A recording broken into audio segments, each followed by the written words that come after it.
What is going down, faithful? We are back for another live. We are going to discuss mid-season awards. We got some fake hardware to hand out. We're going to pick our mid-season award winners. We're going to look back at who we picked in the preseason. Are we right? Are we wrong? We're going to kind of take an overall look at where the 49ers land on the bye week and how to look forward as well. You already know the vibes. Smash that like button if you haven't already. Drop an SDS in the chat. Let's get this thing going.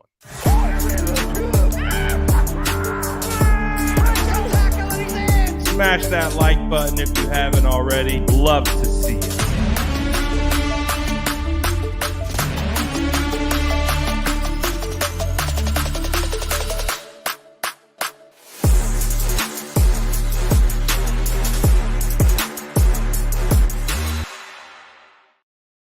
How are we feeling on this beautiful bye week? Thank goodness the San Francisco 49ers beat the Rams, swept the Rams heading into the bye. Makes us feel phenomenal at this point. Shout out to all the Brad gang. We see the SDS hopping in. I know a lot of you guys, I see a lot of the OGs in here. OGs were around for the preseason award show. So we're going to do a little check back, see how we did. Were we right? Were we wrong? I was wrong on a few. But we're also going to hand out new awards at the midseason point, kind of talk about the 49ers' first 4 games of the year. 8 games of the year, 4 of them that they won. And then we're going to try to look ahead and see what the 49ers need to do to keep things headed in the right direction. So I appreciate you guys tapping in. And also, this is going to be the last live of the week for a week. So get a good look at this ginger beard. I'm not sure you guys are going to see me. Wait. Yeah, no, I don't think you guys are going to see me till at least next Thursday. I'm going to be taking the family. We are going deep into an area that probably doesn't have cell service. So I don't know what content's going to look like. I know for a fact I'm not going to be live. But this is going to be the last one until next Thursday when I return. I'm excited for it. Excited for a little reset, regroup. Take a legitimate bye week. Take some time. Spend it with the fam. So get your last ginger beard fill in. We got some more content coming today. Gonna be doing a roundtable show with Croc, Peacock, Jordan Elliott. So the Locked On podcast crew, Jordan Elliott and I, we're going to be doing a little roundtable episode. So that's coming later on today. So we still got content going, but I'm looking forward to taking a nice little breaky. And then we're going to come back with fresh legs. We're going to come back feeling good and ready to beat the Chargers. So really excited. Looking forward to that. But let's get into our awards. We're going to give out our award predictions today. Or not our predictions. We predicted that earlier in the year, but we're going to give out our midseason awards, what we think it looks like up until this point, and all that good stuff. But first, let's take a look back at the preseason awards that we gave out. So if you guys remember, I had a hero award. So in the preseason, before the first regular season game, I awarded Talanoa Hufanga as the 49ers hero because he was going to need to step up. No Jimmy Ward. Of course, stepping in as a first-year starter, all that kind of stuff.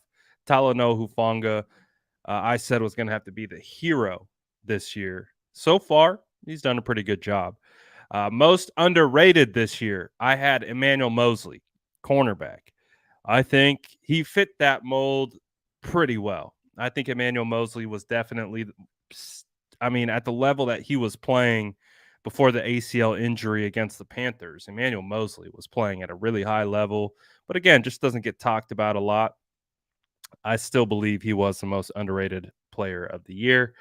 Coach of the year, I had D'Amico Ryans as coach of the year over Shanny. So we'll talk. We're gonna see who takes the coach of the year award at the halfway point. But again, these are my preseason awards. For my preseason comeback player of the year, I had Javon Kinlaw. So far, hasn't looked good because, as we know, Javon Kinlaw has been on IR. He looked good in the preseason. Things were looking like they were headed in the right direction, but unfortunately, Javon is on IR right now. So maybe next year we can pencil him in as comeback player of the year. Rookie of the year, I had fifth round cornerback Samuel Womack. Samuel Womack looked good in preseason, but I think we know he isn't starting. Diamador Lenore got the start at the nickel, and we've seen him in spots, but there have been other players who have stepped up. Defensive player of the year, I had Charvarius Mooney Ward. Well, Mooney Ward came out hot, got injured, and has kind of been working his way back. So we'll see if he can lock down the midseason defensive player of the year award. And offensive player of the year award, I had Trey Lance. That one didn't work out too well. That one didn't work out too well. Obviously, thankfully, or thanks to injury, Trey Lance is done for the year. So that didn't come to fruition. And the most valuable player, I had Nick Bosa. So those were the preseason awards that we handed out. So now what we're going to do is we're going to come back and we're going to look at the team up until this point. We're going to look at the midseason awards and we're going to hand out take those same categories and hand out new awards. So let's start at the bottom, I guess. Through 8 weeks. So how we're going to do this is we're going to poll you guys for each one. You drop it in the chat who you think the hero or whatever category we put up. You drop who you think it is. I'll tell you what mine is, and then we'll discuss it, and then we'll move on to the next. So starting off with the 2020 San Francisco 49ers through the first 8 weeks, who is your hero of the year? And again, hero is defined by someone who needed to step up, somebody who really needed to step up to the challenge. Maybe the expectations weren't super, super high, but really needed to come in and fill a role for the San Francisco 49ers. And play almost better than I think anyone thought they were capable of. So I'm excited to see what you guys think. So far, I see some really good answers.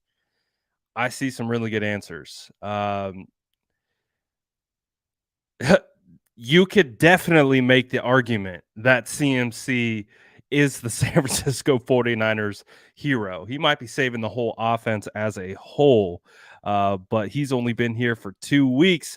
It's crazy, man. I was looking at some of the, the offensive player, the defensive player. I'm like, man, I can't believe I'm actually considering CMC. There's some actually good ones coming in that are kind of making me reconsider a little bit in real time. Brandon Ayuk has stepped up, been really good. Fred Warner, of course, is playing at high level. Aaron Banks is playing as probably the best, one of the best, if not the best offensive lineman on the team right now. Jimmy Garoppolo. Is Jimmy Garoppolo the hero? Because let's face it, Trey Lance goes down for the year. The 49ers right now, Jimmy has his moments, but he is a serviceable starter in this league. Is Jimmy Garoppolo the hero? I think that's actually good. Not a bad thought process. Timber says Coach is the hero. Big Boss says Huff. Ayuk, Jake Brendel. He's done a decent job. Hufanga. Justin says Banks, Jimmy G, Talanoa Hufanga, Brendel, Hubanga, Banks or Jimmy. Wait, Jimmy G, definitely. Banks. You know what? I think starting with the very first one, I'm gonna have to make an in-show edit. I'm not gonna lie. I still had Hufanga as this year's hero, but just saying it out loud, I think it's Jimmy Garoppolo. I think it is because if Brock Purdy came in, we saw a little glimpse of Brock Purdy against the Chiefs. But if we're looking at a team led by Brock Purdy, we're looking at a team led by Nate Sudfeld. Are they 4-4? I don't know because you kind of look at that game against the Broncos. Jimmy was partial, a big reason why they lost that game with his interceptions and the safety. Um, but he was a big part of the win against the Panthers. He was a big part of the win in both the Rams games. Chiefs, he didn't play so well.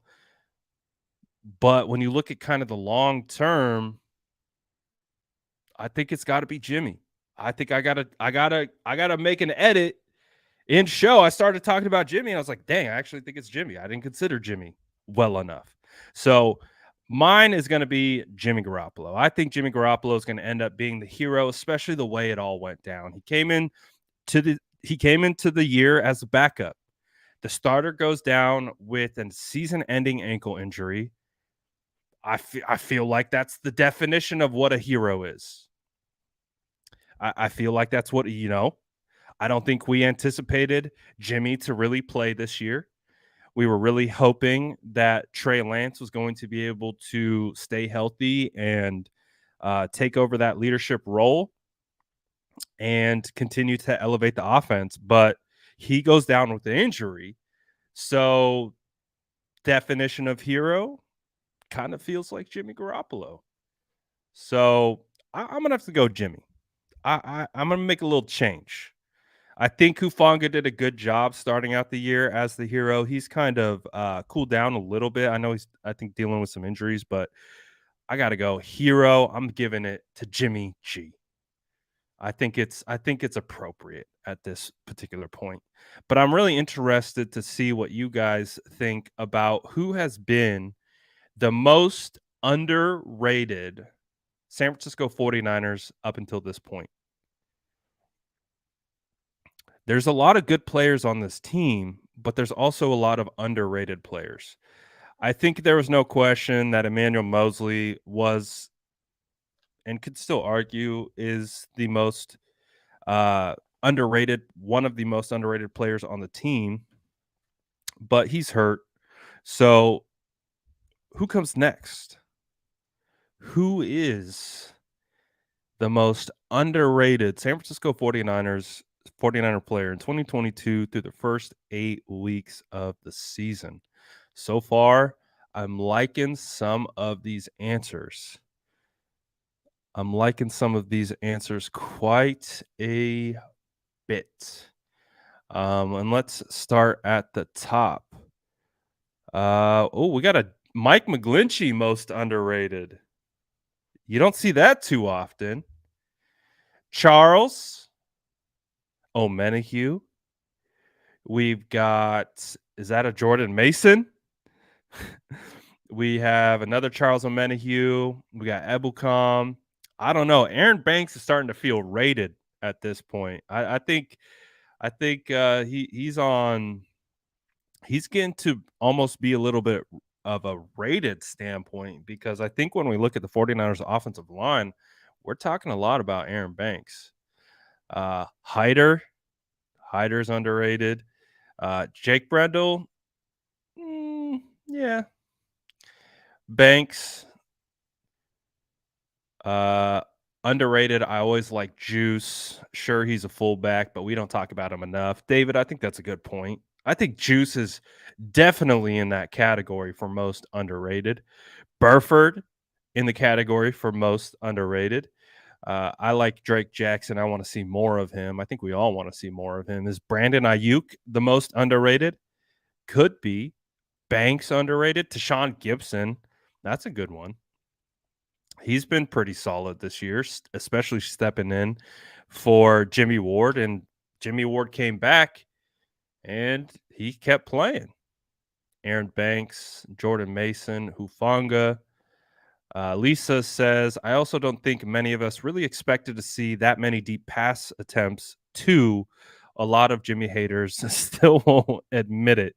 Uh, to be honest, Jimmy is elevating his game. It still might not be perfect, and there still might be, a poor read here or there, but you also cannot deny the fact that Jimmy Garoppolo is playing at a high level. He's throwing outside the numbers. We got more checkdowns to a running back than I think we've ever seen from Jimmy last week. And Jimmy was playing good ball. So again, I don't think it's a question about ability with Jimmy. It's just, can he do it consistently? Um, Boomerat says Kinlaw and Armstead. We miss them a lot, and we do.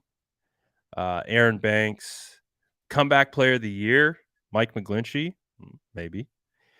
Aaron Banks on offense, Ebukam on defense for most underrated. Lisa says Omenihu, Ray most underrated. Oh, we got bots in here.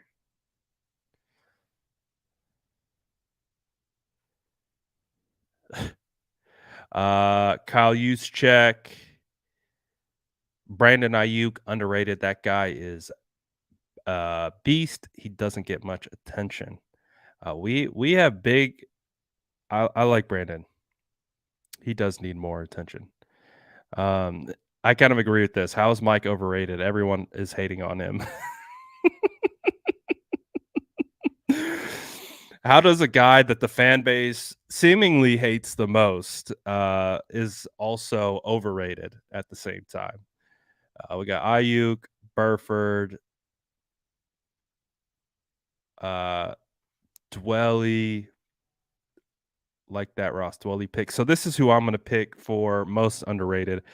Right now, I have Charles Omenihu as the San Francisco 49ers most underrated player, because what Charles Omenihu has had to do since Eric Armstead and Javon Kinlaw have gone down, he has had to step in to a bigger role. He's had to play a lot more snaps, and he plays a lot of his snaps on the interior. He also has 3 sacks on the year. I could make the argument he could have in the range of like 8 sacks.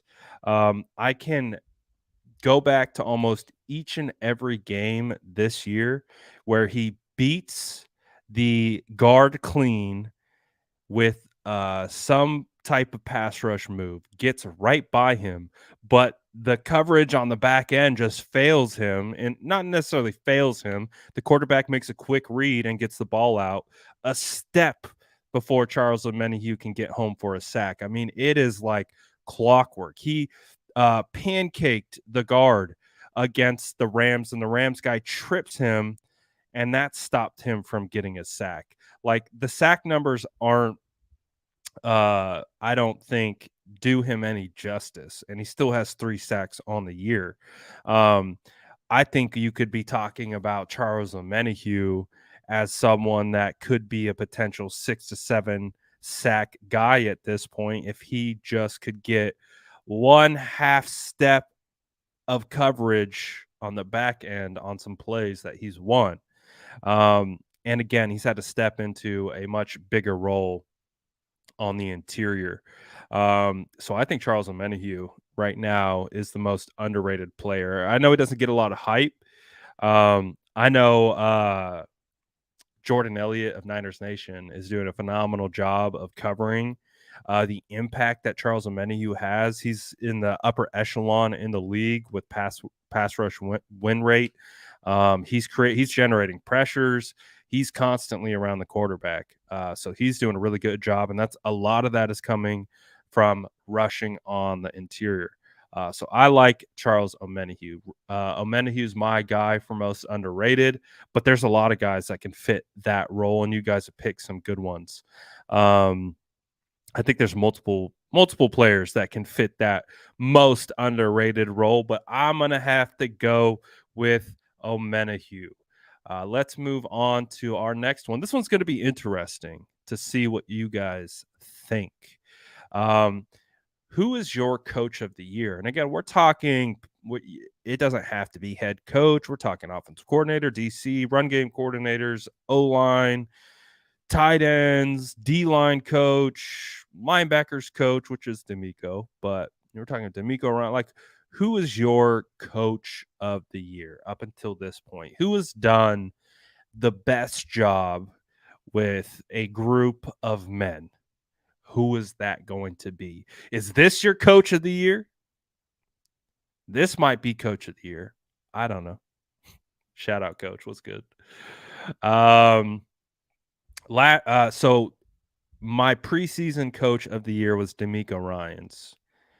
The chat so far, we've got David saying D'Amico Ryans. We've got Merson saying D'Amico. Ricardo saying D'Amico. Charles, all the couch coaches. Yeah, there you go. Chris Forster, run game coordinator / offensive line. We've got D'Amico due to all the injuries on the defensive line and still getting it done. Kyle, he has a game changer every game. Forster figuring out the offensive line. Coach coming in with Coach Forster, again, the offensive line coach, run game coordinator. The Water and Towel folks do a great job.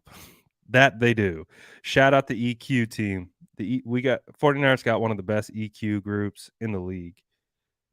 Absolutely. D'Amico, Robert Saleh, yeah, with the Jets. O-line coach for sure. I was thinking this would be the weakness for us, but so far pretty solid. Forster, Kosarek. I feel like once Kyle gets all his playmakers back, he'll be my pick. Brian Greasy, man, has made Jimmy step up. Do we credit Brian Greasy for some of that? Maybe Anthony Lynn, D'Amico, O-line, Brian Greasy. These are all great options. And I think a lot of you guys make some good cases. I think you really have to, I love Kyle, but I don't think Kyle up until this point in this year has earned coach of the year consideration. I think he can definitely come storming from behind down the stretch of the year and potentially have this offense clicking on all cylinders. But right now, we still see some kind of dysfunction.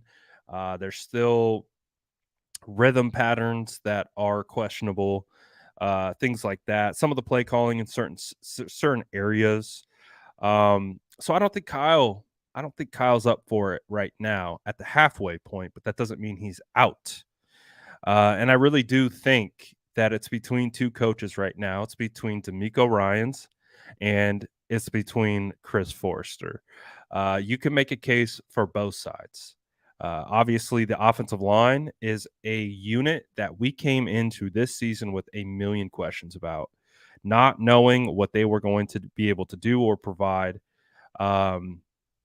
for this team. It wasn't going to be just an unmitigated disaster because you had 3 first-time starters on the interior, one of them a rookie. A lot of people were calling Aaron Banks a bust. I thought it was pretty interesting today on the Tim Kawakami podcast. He had John Lynch on, of course, your GM of the San Francisco 49ers. And John Lynch openly said Aaron Banks did not have a good camp, and to be fair, he didn't. He wasn't. He did not have a great camp, and John Lynch said that. He's like he did not have a good camp. Um, but Aaron Banks apparently is a gamer. You put him in the game, and he shows up. Um, so is that a credit to Forster? Is that a credit to Aaron Banks and his competitive ability? Um, but he's improved. You kind of have that rotation going on right now between Burford and Brunskill. Um, Interesting to say the least. And you've got two bookend tackles kind of working through injury. Obviously, Forster's guy is Jake Brendel, and he's on record saying that. But you also look at the flip side. You look at D'Amico Ryans. D'Amico Ryans is without Kinlaw, is without Armstead. He was out Bosa one game. He's been down Azeez Al-Shaair almost the entire year, loses Emmanuel Mosley, starts the year without Jimmy Ward. They signed Tashawn Gibson after the Minnesota preseason game. Um, I think if you have to look at D'Amico having to scheme it up, again, having to use Drake Jackson, Charles Omenihu on the interior, how the success that they've been able to have with those units, I'm leaning towards D'Amico Ryans. I still think D'Amico Ryans is right now the best coach on the San Francisco 49ers, at least from what he's doing with his personnel. Because again, you can have that same conversation with Kyle Shanahan. Kyle Shanahan has a lot of weapons. Obviously, still trying to work through, but he's had a quarterback that he's had for 6 years. Uh, he's had a lot of these similar guys. I don't feel like the offense is, at least up until this point, has been working as it should have. They're obviously getting it figured out, and with Christian McCaffrey added into it, just adds a completely different element than before. But looking at what D'Amico Ryans, considering this unit that has been extremely injured at all three levels, um, still is is the fifth ranked scoring defense in the NFL in terms of points given up. I feel like that's pretty damn good. Um, so I got to give it to D'Amico. I think D'Amico is doing better with less at times. Um, he hasn't had, a perfect showing. Again, we saw what happened against the Chiefs. We saw what happened against the Falcons. But again, both those games dealing with a lot of injuries. So at this point, at the midseason point, I'm giving it to D'Amico Ryans. I think Chris Forster is definitely in consideration, but I got to give it to D'Amico right now. I still think D'Amico, again, what he's been able to do, because I still think the offensive line still needs a little work. And I think D'Amico, considering he's had major injuries at each level and still keeping them in games and having to play with backups, is pretty good. So I'm going D'Amico. And D'Amico's going to be a head coach at the end of this year. So he will be missed. But let's move on to the next one. I think this is going to be an interesting one, because I don't know how many options there are. There's a couple. Who has been the comeback player of the year for you guys? Um, Typically, this would go to, again, someone who missed a majority of last year due to injury and has had to come back and perform at a high level. So I'm interested to see what you guys think. I think BA is a acceptable candidate, because if we think of comeback player of the year, that man went through the doghouse um, and had to come out the other side.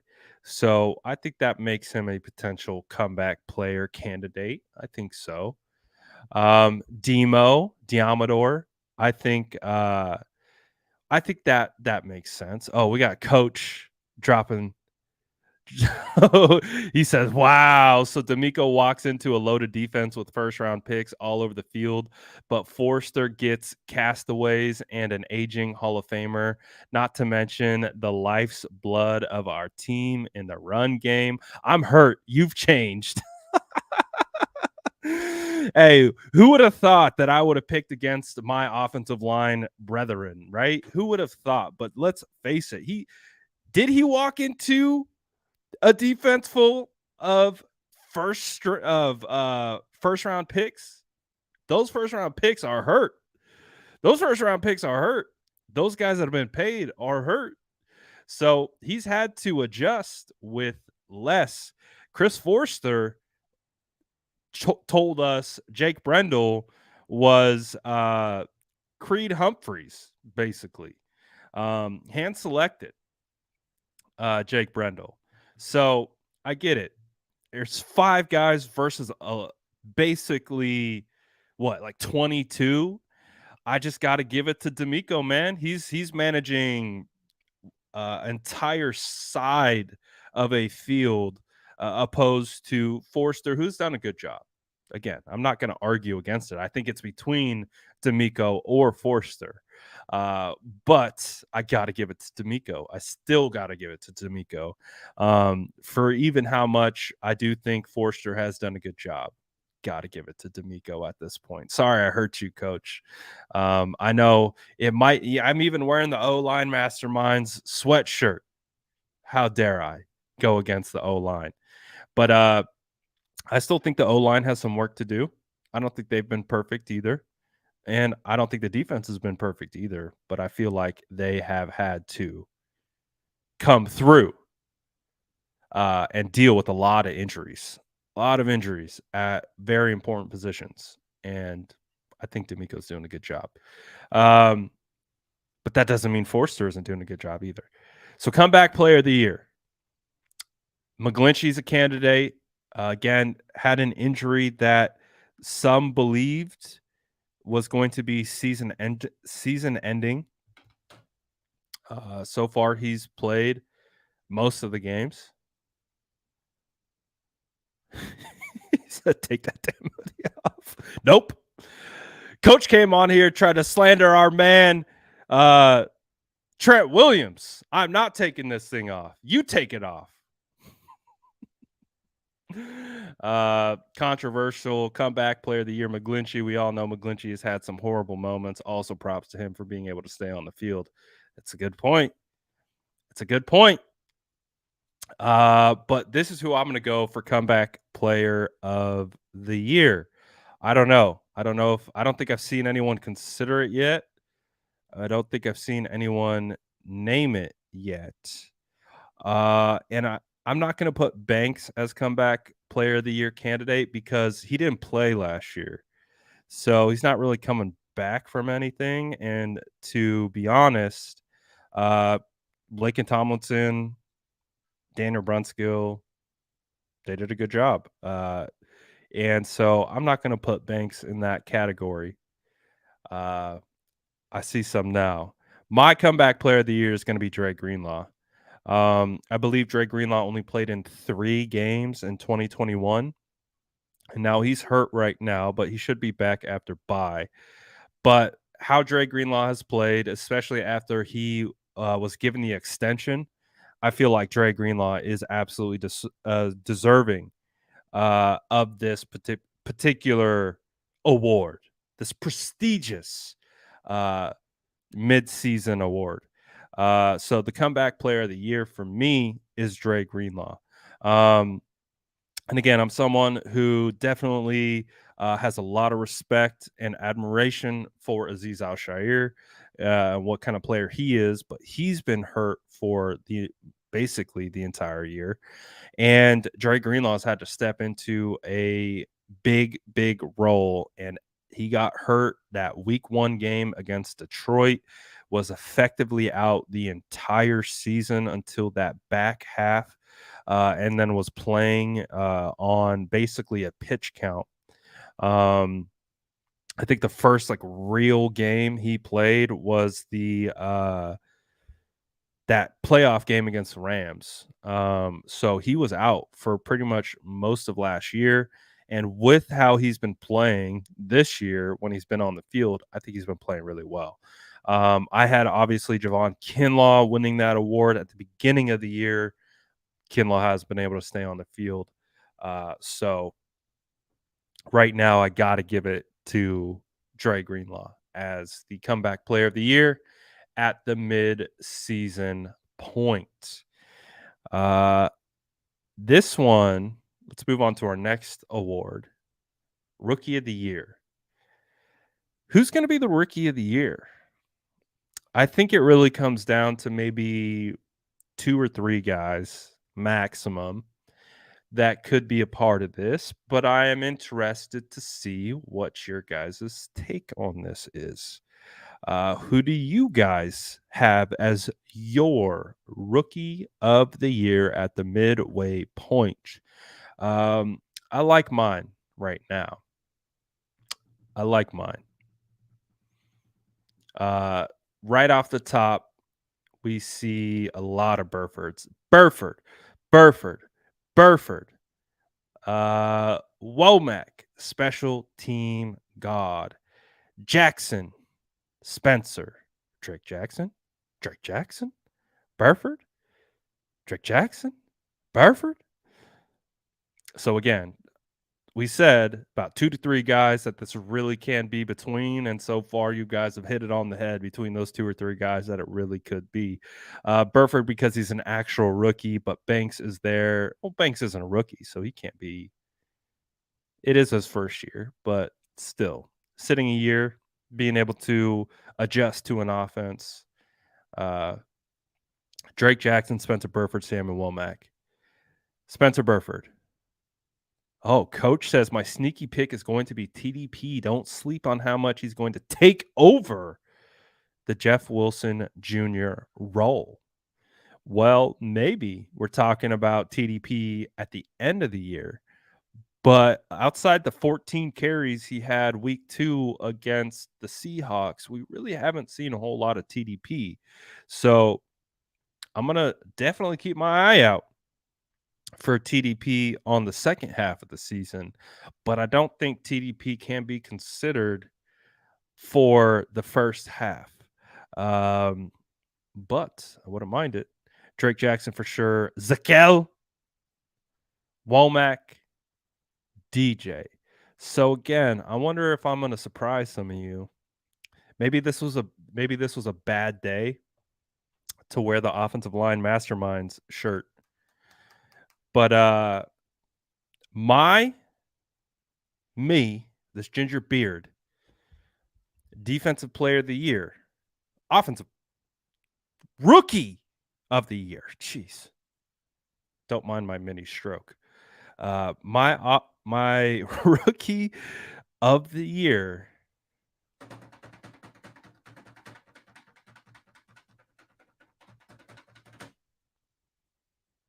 Drake Jackson. I'm giving the mid-season rookie of the year award to Drake Jackson. I think Drake Jackson has been getting better since the start of the year. Drake Jackson, I mean, people are going to look at the sack production. He has 3 sacks as well.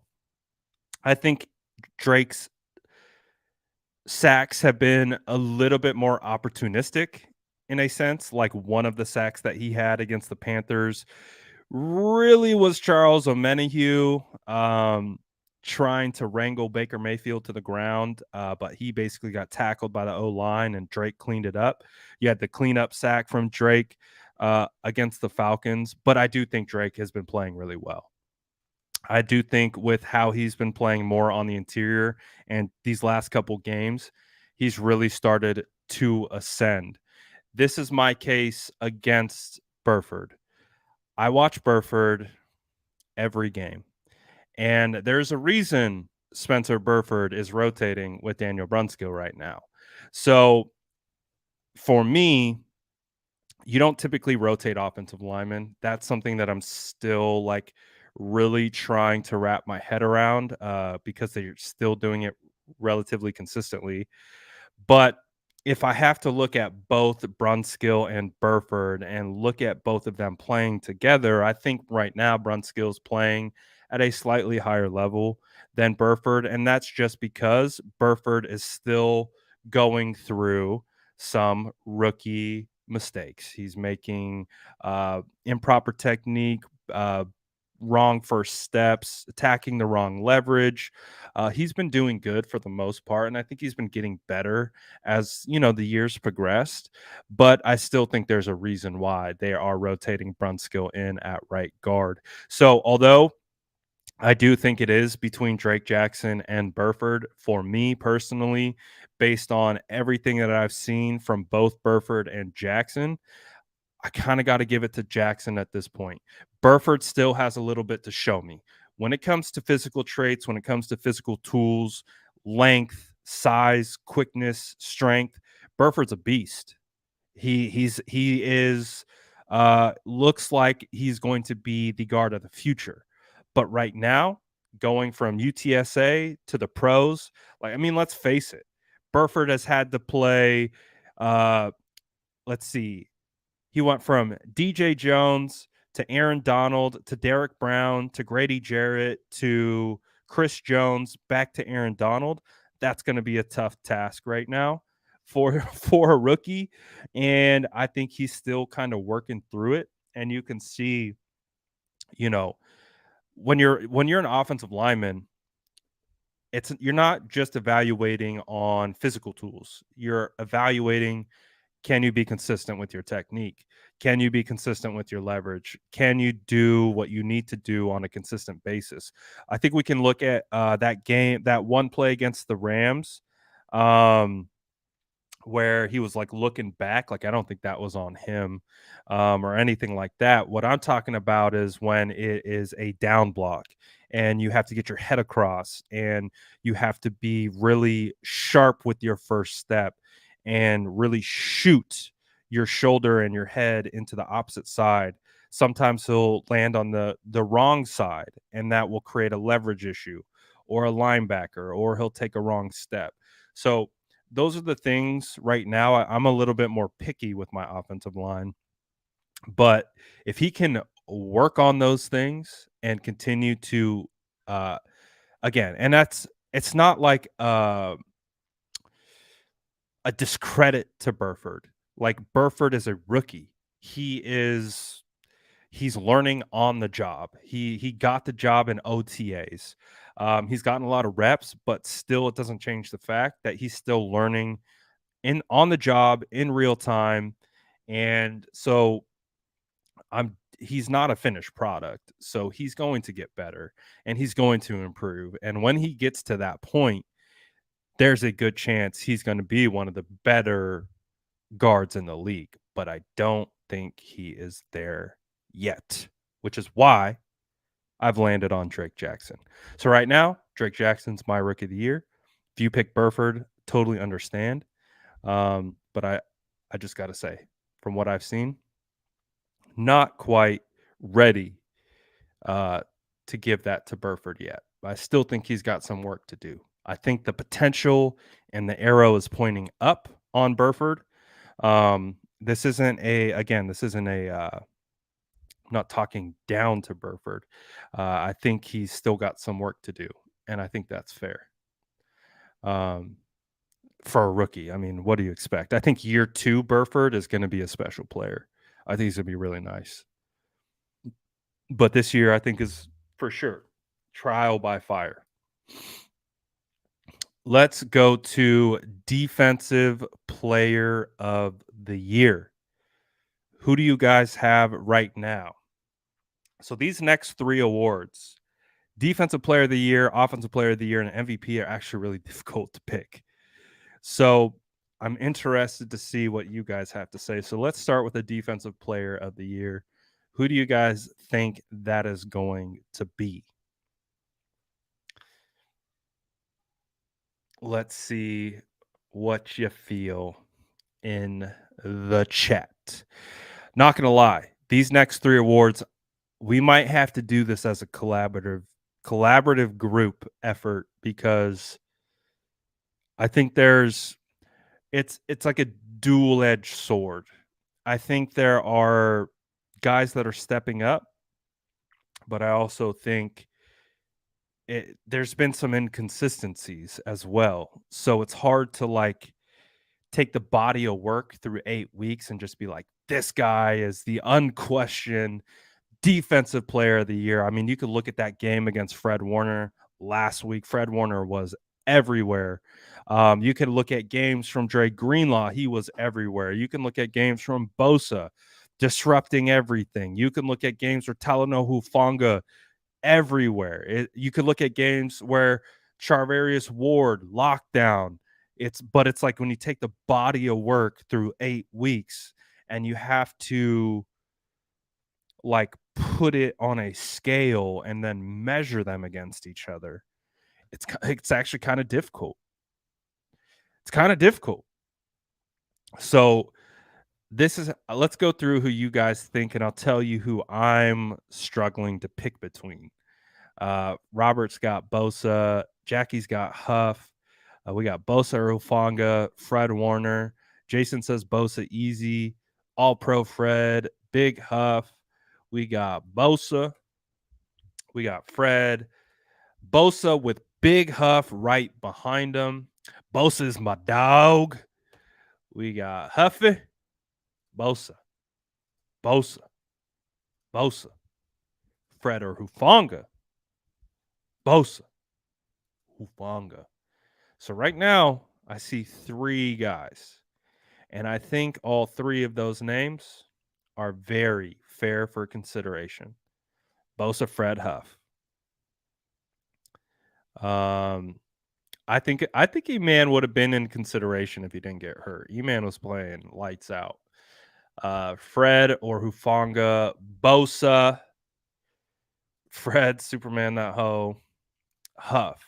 So again, I see the chat having the same type of thought processes that I'm having. You have Fred Warner, who when Fred is on the frickin' whatever he's on, he's the best linebacker in football. But then we see some games where he isn't all the way on. I don't think against the Chiefs, he was where he wanted to be. So it's like, man, how do you pick?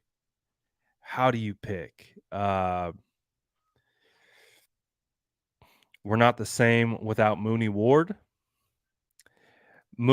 So that's the thing. Mooney was playing lights out. He got injured. And then now he's working his way back from injury against the Chiefs, against the Rams. So it's like, that's why this is hard. I don't think there's one guy who from game 1 to game 8 has just been consistently great. I think all these guys have been great in multiple spots, but then it's trying to take those multiple spots, weigh them against the games where they haven't been great or the moments they haven't been so good, and trying to organize it. So this is who I will tell you I have it between. It's really hard to pick. I think I know which way I'm leaning, but it's still hard for me to pick because of those same reasons that I've said. I think I'm going to do it 1A, 1B, so we can have some kind of differentiating. Obviously, 1A is going to be the guy. So my 1B, we're going to go 1B, then 1A. 1B is Fred Warner. And that was tough because of the other guy that had to get edged out. But Fred Warner, the way he played against the Rams yesterday, that might have been enough to shift him up. But Fred is, he's kind of been a little inconsistent. He has great games and he has mediocre games, but he had such a good game against the Rams. I feel like that put him up into 1B. So I got Fred Warner 1B, but of course, 1A. Who do you think 1A is? I actually see a couple different ones in the chat. But if I had to pick 1A, I got to go Nicky Bosa. Nicky Bosa's got to be 1A, 8.5 sacks. I think he's fifth in the NFL in win rate. He's creating some of the most pressures in the NFL. He's still probably the most held. I don't know for a fact, but he's still probably the most held defensive lineman in the NFL. So 1A is going to go to Bosa, which means Bosa is my defensive player of the year, but it's a half award. It's 1B. And of course, if Bosa wasn't out that one game, he could be pushing double digit sacks through week 8. So definitely missed that one game, but he's been consistently getting at the quarterback and creating pressures. And again, missing those guys on the interior affects him as well, but it affects Fred as well. So it's like it's a weird duality, because not having Kinlaw, not having Eric on the interior, that affects double teams that reach Fred, but it also affects the way O-lines manage protections based on who's on the interior versus the outside. So it's a weird. They're both affected by Eric and Kinlaw not being out there, but I think you got to give it to Bosa right now. So Bosa's my 1A, Fred Warner's my 1B. This next one, I've got multiple names. I've got multiple names down, and it is going to be very difficult for me to pick. It's going to be really difficult for me to pick. So we might need to work through this together. But who do you think the offensive player of the year is through the first 8 weeks of this season? I feel like you could CMC doesn't help. Like, you can see it's only been a game and a half, but you can already see how impactful CMC will be. I don't know if you can't give it to CMC yet, so he's not eligible for first half offensive player of the year, but I think second half offensive player of the year, there's a good chance we're talking about CMC. But there's a lot of guys that you could put into this category. There's a bunch. Let's see what the chat's talking about. Chat right off the bat. Ayuk. Ooh, for offensive player of the year, Ayuk, BA. I'm actually surprised that the first, what is it? 1, 2, 3, 4, 5, 6 in the chat are Brandon Ayuk. I'm actually kind of surprised by that. Not that I don't think he's worthy. I'm just surprised that everyone agrees with that. Jimmy G, hands down. Burford, look, more BAs. BA.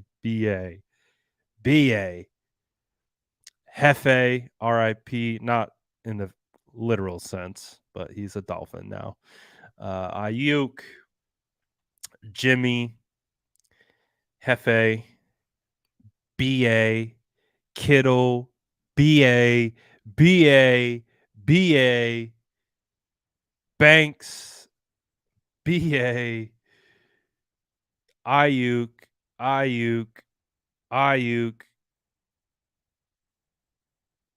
We're not putting Brock Purdy on the screen. BA.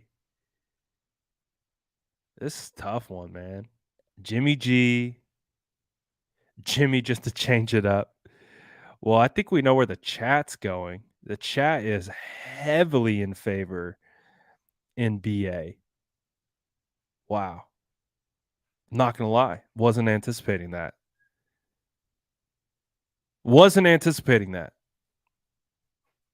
So the chat is going, and I understand why. Brandon Ayuk is right now the team's leading receiver with 483 yards. He has 4 touchdowns on the year on 38 receptions, 55 targets. I could see that. Um, not one person. Oh, there it is. Just now. But before that, not one person said Debo Samuel. Not one person said Debo Samuel. Debo Samuel has 32 receptions for 387 yards, 2 receiving touchdowns, but Debo also has 24 rushing attempts with 138 yards with 1 touchdown. So, I think in overall production, they're somewhat close. Um, BA has definitely had a stronger last couple games. Um, surprised that it's actually overwhelmingly Brandon Ayuk. Um, I got someone for you guys. I think out of, and I didn't pick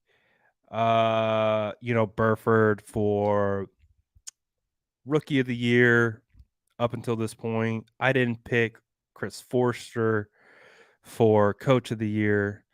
I think Aaron Banks needs some consideration for offensive player of the year. By the way, it's charted and tracked. Banks has not given up a single sack on the year. Banks right now is playing as the best offensive lineman, I think. And again, that is with Trent Williams on the field. Trent has taken a step down from what he has played last year, but he's still playing at a high level. But I think Banks has honestly been a little bit more consistent.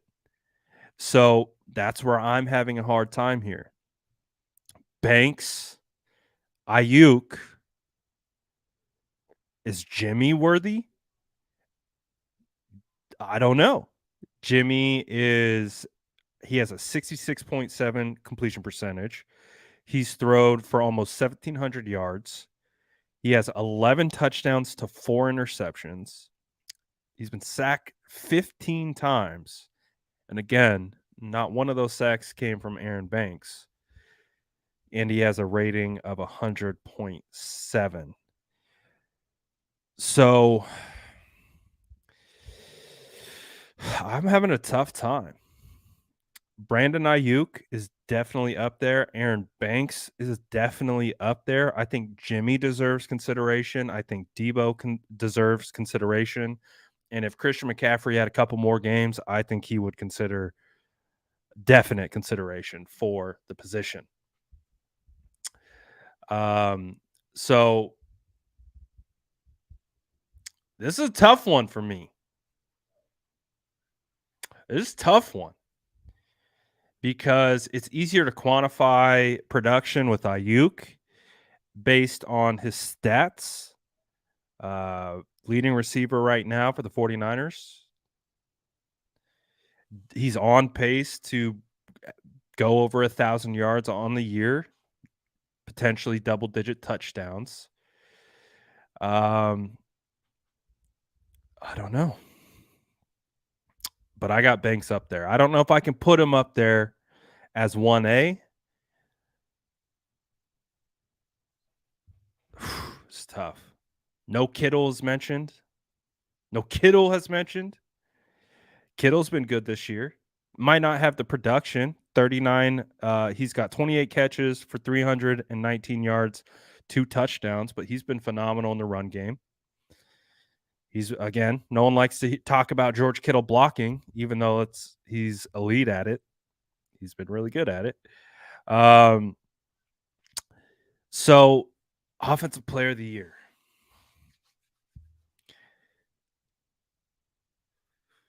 Tough. He did miss time and he had a fumble. So I really do think that it should. I'm going to do this. I'm going to do 1A, 1B again. I'm going to do 1A, 1B again.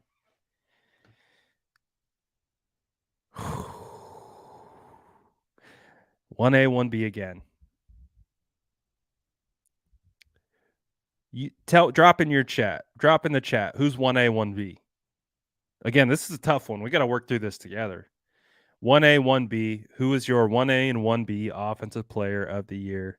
Of course, 1A is going to ultimately win out the prestigious midseason award from this ginger beard. But I think it's difficult, man. I think it's difficult to quantify. Hendricks right off the bat says 1A Banks, 1B Ayuk. Joe says Ayuk, I'm assuming 1A, and then Jimmy.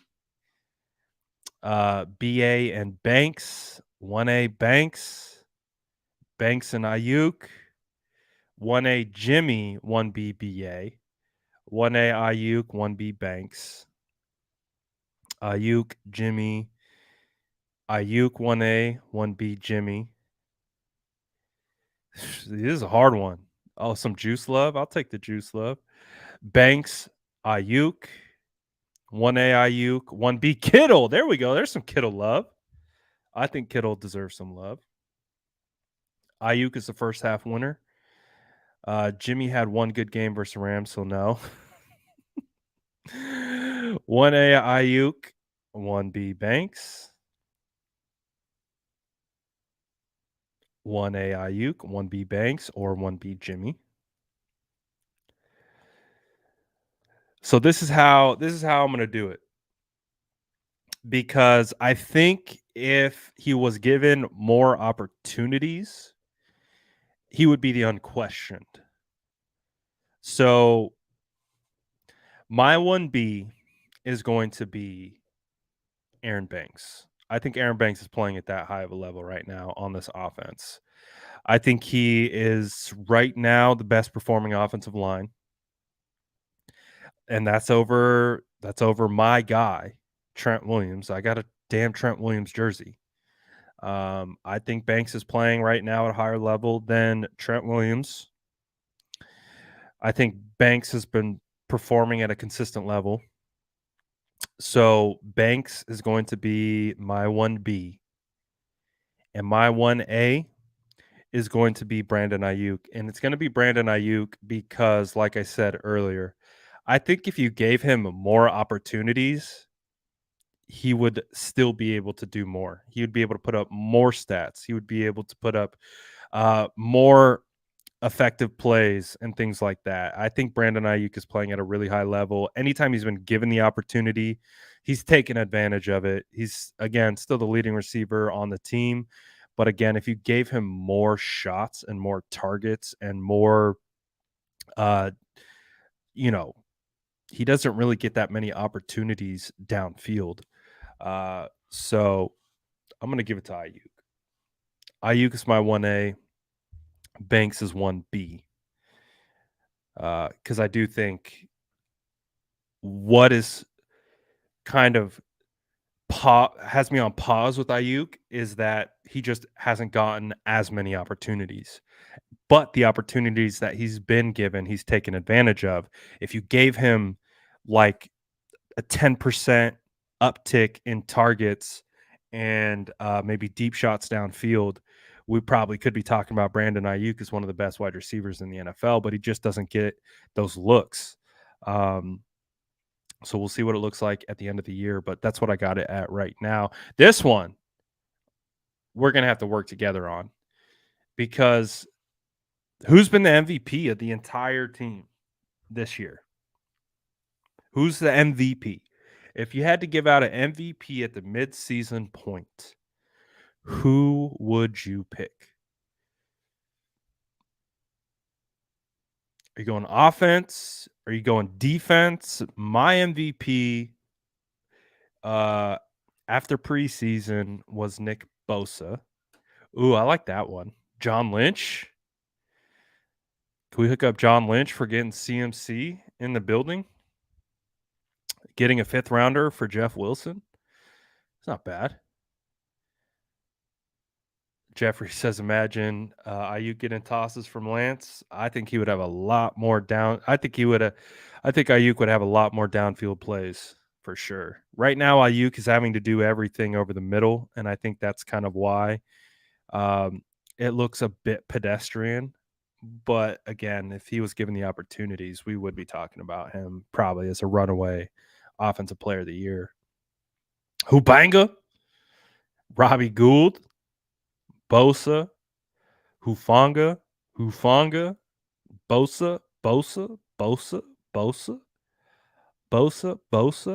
Mooney,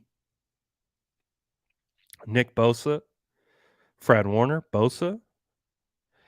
After CMC's performance he had last Sunday, give it to him.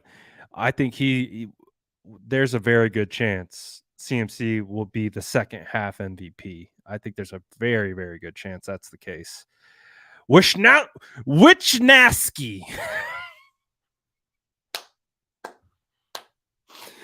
So just like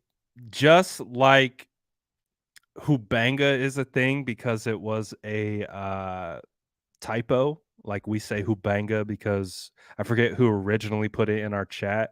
It was obviously supposed to be an F, but it became a B, and the name is stuck. So we like to call Hubanga because it just works so good. I love Wichnowski. Mitch Wichnowski.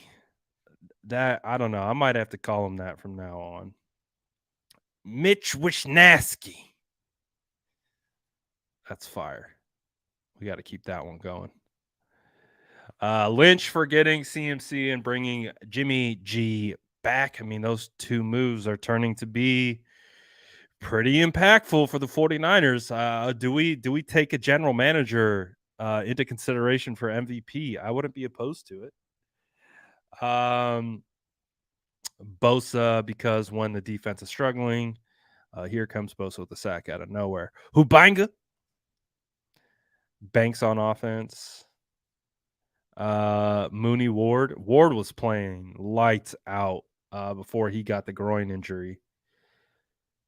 Jimmy, CMC may be the league MVP.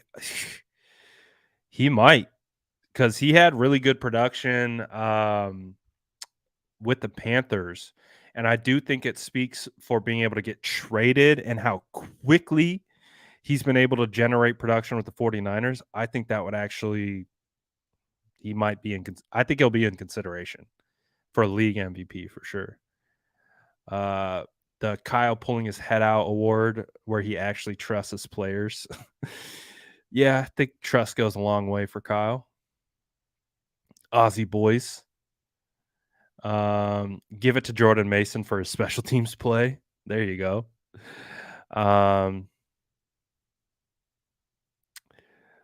Let's see. Huff. So who I'm gonna go with for MVP up until this point,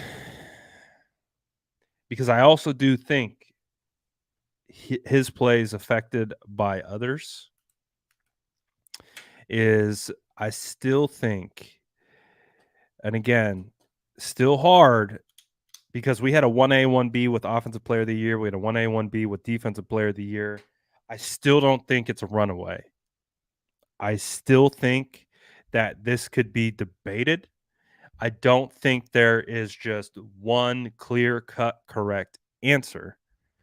But as it stands right now, I do believe that the 2022 midseason MVP for the San Francisco 49ers right now is Nick Bosa.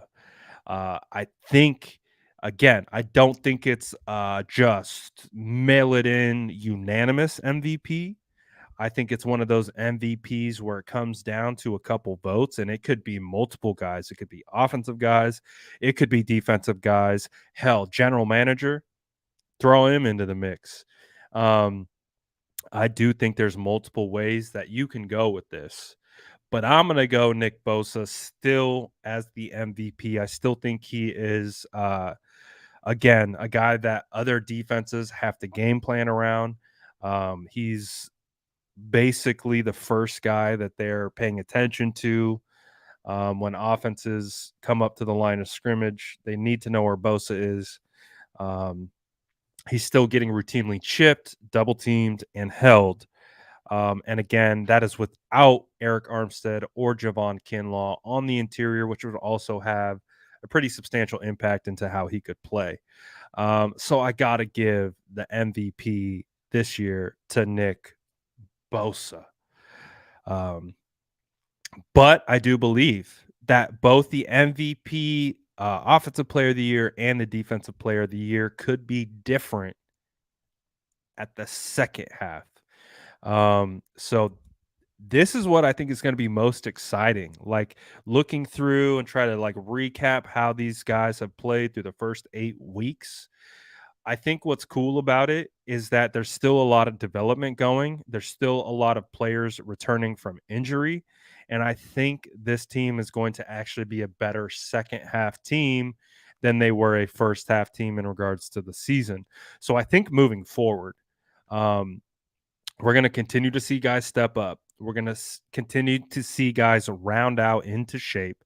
Who knows? Maybe Burford takes that next step. Maybe Trent Williams kind of takes another step to kind of replicating what he did last year. Maybe the 49ers get Eric Armstead after the bye, unlocks another level with Fred Warner, Omenihu, Armstead, Sosa.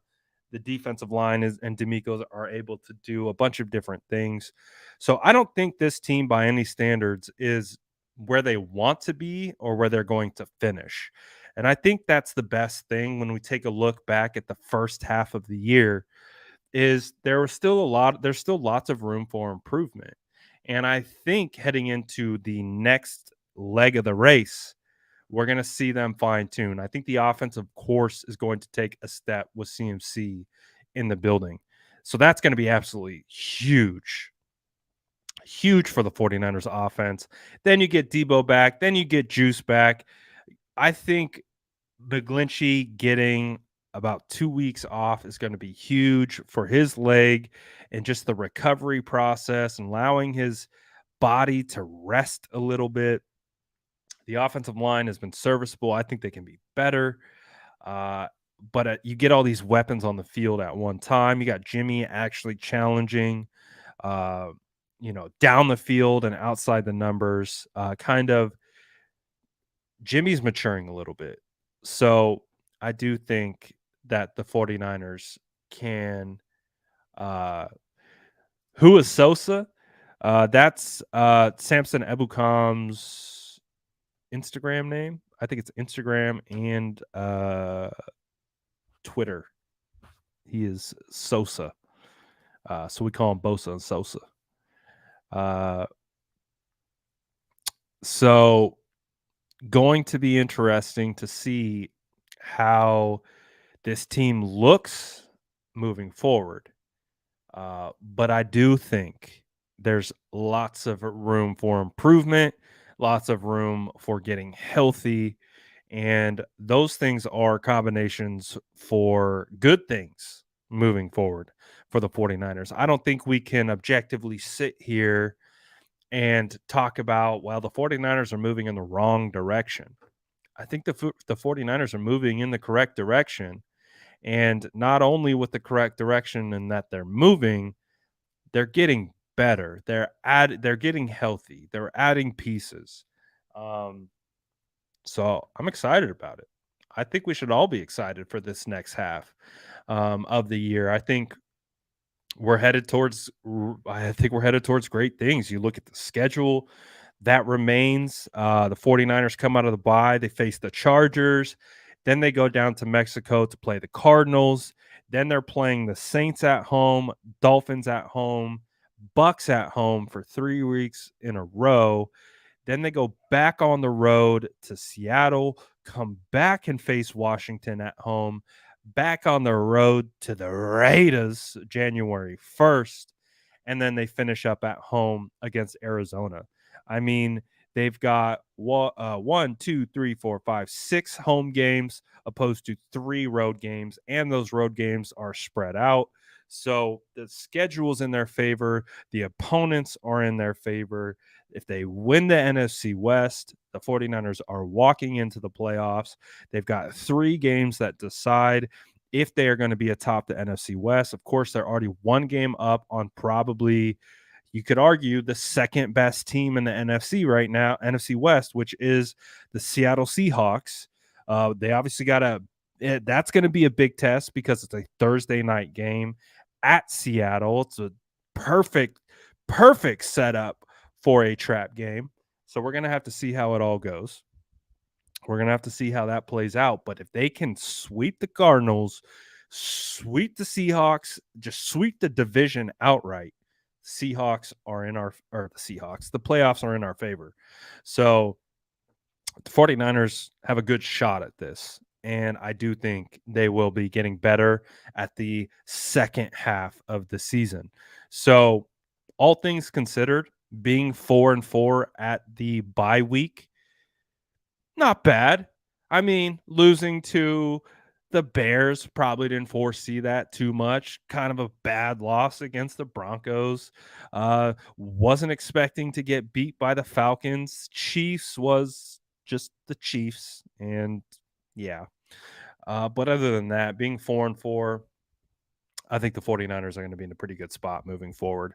And I think playoffs are in our future. And again, they do what they do. Execute fundamentals, just getting back to basics, doing the small, it sounds so cliche, but just doing the small things right consistently, I think is going to build to bigger successes.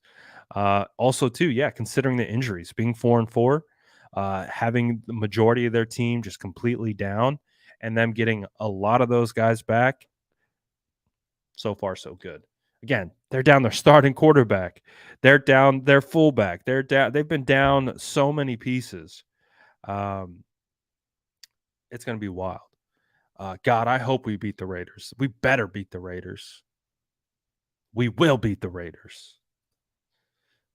Gosh, dang it. So definitely looking forward to that. Let's see. What do we got? So as you guys, I said at the beginning of the stream, this is going to be, I think it's going to be my last live until next Thursday. So we're going a full calendar week. I am 100% taking advantage of this bye week. I'm taking the family. We are headed up the North Coast. We are going to be on the Russian River, and I would imagine my service might not be too hot. So just be prepared. If you see the kind of SF Niners accounts kind of quiet, whether that's Instagram, Facebook, Twitter, whatever it is, obviously YouTube as well. If they look a little quiet, don't be concerned. The ginger beard's okay. I'm out, away from civilization, reconnecting with nature, and just recentering, grounding, having quality time with the family. And what I'm really excited about is coming back. I think, I've been on a sprint since 2021. Probably since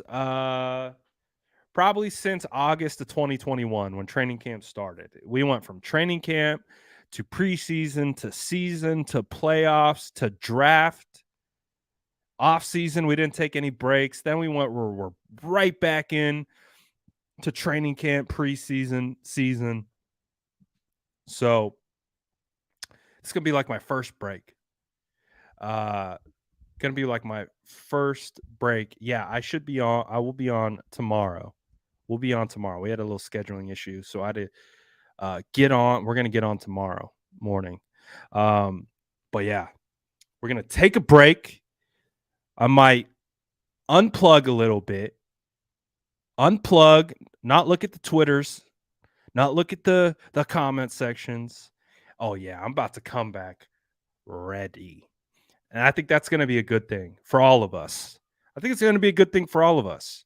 Uh, just coming back hungry, hungry for content creation, hungry for the San Francisco 49ers to just dominate.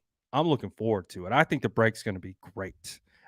I would actually also say as well, uh, maybe take a break yourself. Just unplug a little bit, and we'll come back right, uh, ready to go uh, against the Chargers. So I'm looking forward to it.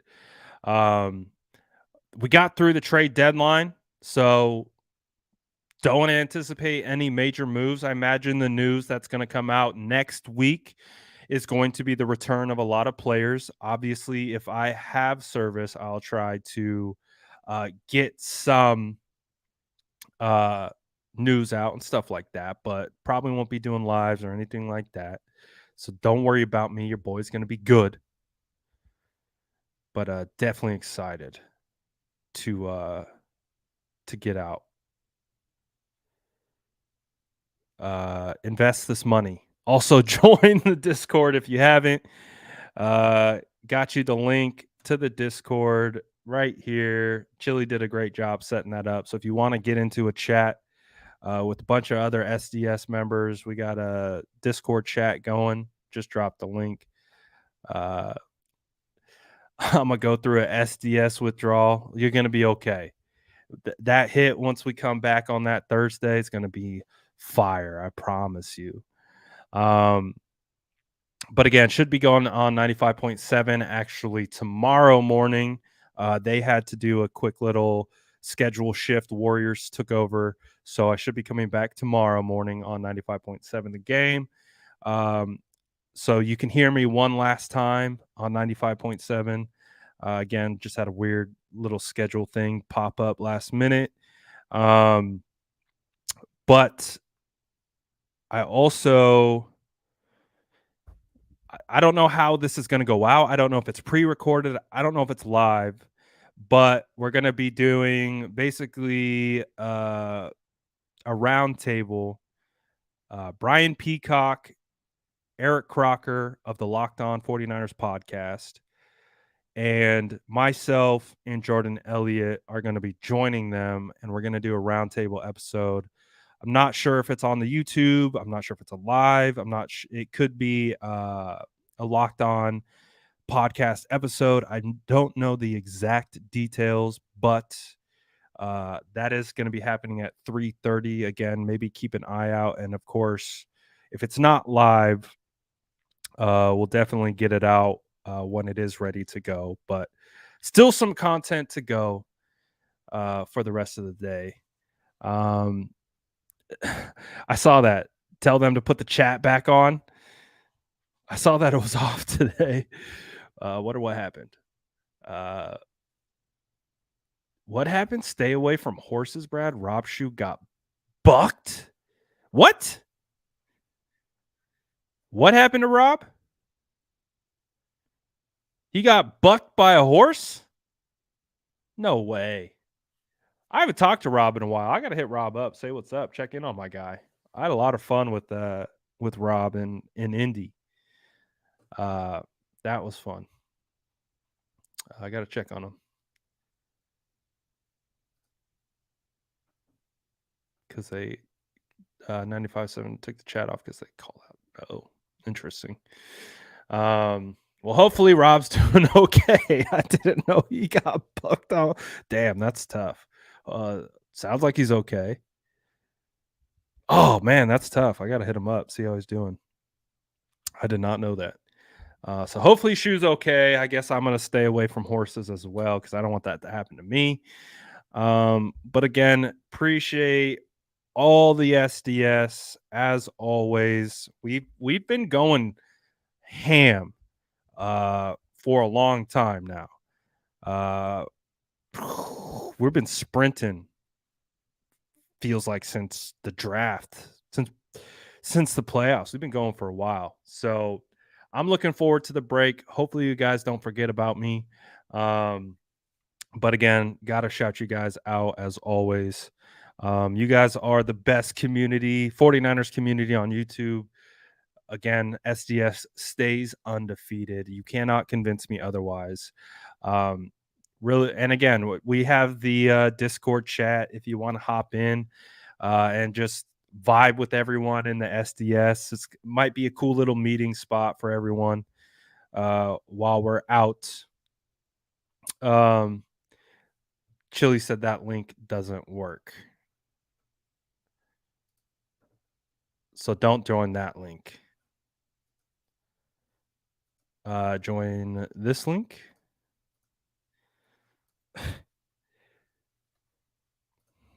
Let's see. Apparently join this link. That other link doesn't work. Shout out to SDS. This is it for me today. I'll see you next Thursday. You guys be good. Be safe. Like yeast, we rise, baby. Let's go.